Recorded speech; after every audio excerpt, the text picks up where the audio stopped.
Let us welcome the next speaker. The second speaker is Ms. Hamada Nana from Hakuryo Senior High School. The title of her speech is People Cannot Live Alone. Ms. Hamada, please.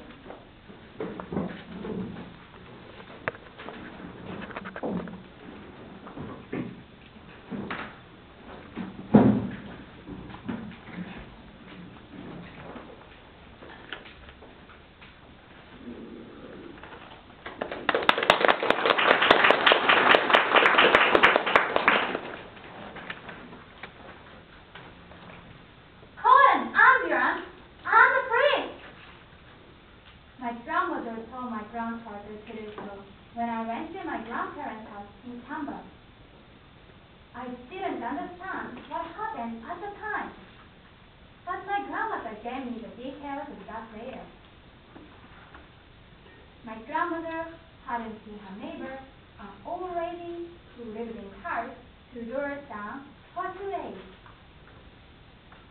He was anxious about her and went to her house to speak to her and check to see if everything was okay. However, nobody answered. He got into the house and found the old lady lying on the bed. My grandmother tried to wake the old lady up, but there was no sense. Just then, my grandmother realized her neighbor was dead. How was my grandmother able to find her? Is my grandmother the old lady's relative? No, she isn't. The reason she found her is daily communication. One of the ways to communicate that I want to talk to you about is called hiyaku in Japanese. Hiyaku is a group word among people in a community.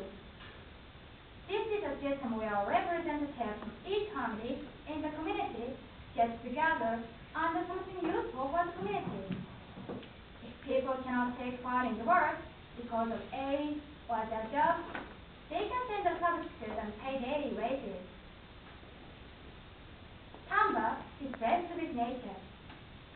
When my mother was a child, her gaze met a wild monkey, and my uncle wanted a deal with his car. In Tamba, hiyaku is done especially so as to keep the damage of animals such as deer, monkeys, and wild boars to a minimum.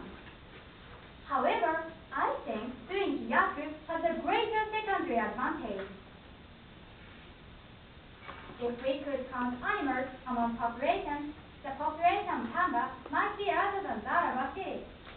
However, according to a government estimate, the population in Tamba district has been decreasing since 1995, and the number of people 65 and over is increasing every year.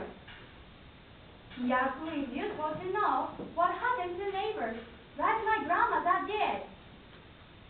Hiyaku is essential to have close relationships with people in the community. Besides, if we have a person who we can depend on and feel that we are depended on by people in the community, we can get psychological support. Can you say with confidence who your neighbors are? Nowadays, many people cannot. If you can, I think you should get to know them as soon as possible. The number of such communications is getting smaller and smaller. So, I think it is important to people not only in the country but in the cities as well. People cannot live alone. Now, I realize the necessity of communicating with people.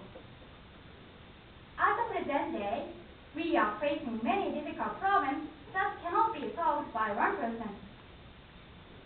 It is indispensable to discuss supporting people who have different cultures and different mother tongues. Communicating with neighbors is useful directly to solve problems like people dying without anybody noticing. However, it is also useful indirectly to have communication skills to heal solutions to our present-day problems. I want to play an active role in the world. Recently, I feel like I haven't had much time to think about others in my neighborhood. So, first of all, I decided to greet my neighbors with a smile every day. It may be a small step, but I hope my greetings and smiles can make my neighbors happy, and in the near future, this will lead to a bigger step